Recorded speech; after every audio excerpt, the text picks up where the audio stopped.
Black Box Productions. Oh, I meant to say this last time too on my mama. The uploaded the video of me giving my account of the only time of me crossing Doja path while we was having the Bangadosha days. You feel me? And I was speaking about being in Pyro Hood and what the scenario was. I was working and how it went. That's right, Socrates, much love. So I didn't just bring this story up out of nowhere. That story came forth because it was the nigga Whack No Hundred, hoe ass, was lying on me and speaking about an occasion where he's telling the world not only that he engaged in some fraudulent conversation with me, this nigga telling the world that I was present at an event that I had never been present at. So, and me making a response to them false allegations that this cornball had placed on the low, I was scraping my brain trying to see, like, damn, did I ever cross his path when it was supposedly on? And, you know, me doing this, breaking bread with my family, my Google gang, my little 10, 15 people who be listening to my lives, you feel me? Just my few people. I don't know why everybody's so nosy, all in our business. Cause this just be us chopping it up. We don't nobody give a fuck what I'm talking about. I'm just a broke loser, has been, never been. You feel me? I don't know why you worried about what I say. Million videos on YouTube. Here you are, watch your mom with your feathers ruffles about the facts. Great, different, much love. But anyway, that's the reason why the video came up. And I was giving an account of me being in the backyard. And I said it was a OG cat from Westside Pyro that I allowed to come in the backyard and chop it up with me. And that's what my memory has served me to understand. But the day I uploaded that video, re-uploaded it, do the monetization, try to max out, you know, be about your maximization of your monetization of your marathon at all costs. You feel me? Spay Mac over here, Ben Bay Mac. But on my mama, I upload that video, bam.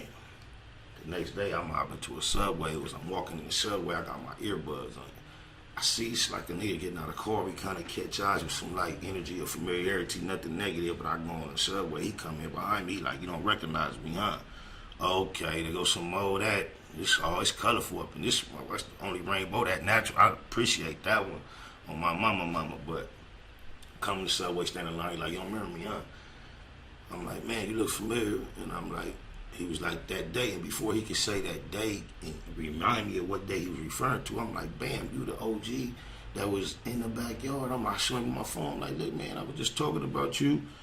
And shout out to JIMBOB from Campanella. He ain't from Westside Pyro, but, you know, except to the fact that the West is like united under, it's all the West. But, he actually from the NELLAS. His name JIMBOB. That's who it is that I had encountered, and he just, you know, felt good. I got his math, and we like the same exact story I told y'all is the only story I know to tell. It's the only one that he know, that everybody know. No extras on nothing.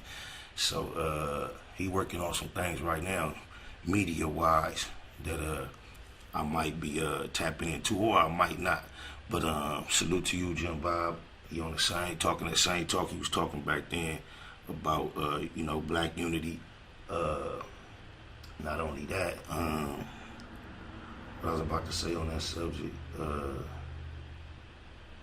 oh, I seen somebody else in the comments up under that video on YouTube saying they know that I'm kicking off facts because they was there that day working on the set. And it was like in the comments they said I brought my burner back to the set the next day. That next day is when Master P came, Lil Romeo, and DeMar DeRozan. He was still in high school, DeMar DeRozan. And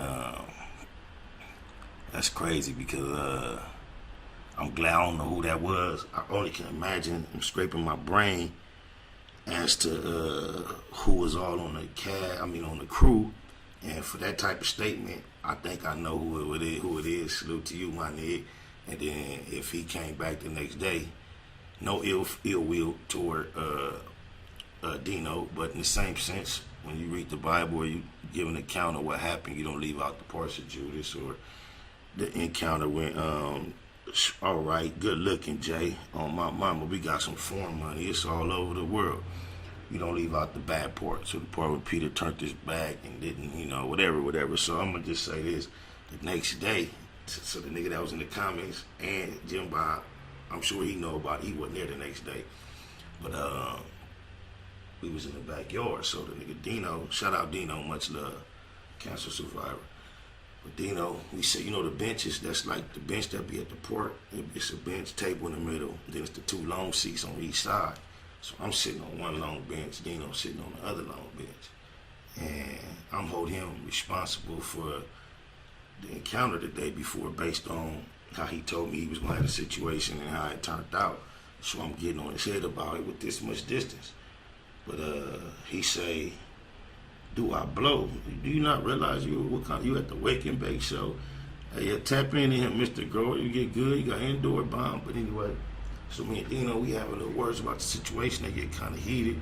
And he say something that I feel he wouldn't have said if I was within swinging distance. They got me so upset that I don't remember exactly what it was, but it caused me to, because I wasn't in swinging distance, just to spit a big ass loogie, like directly, bam, that motherfucker landed right.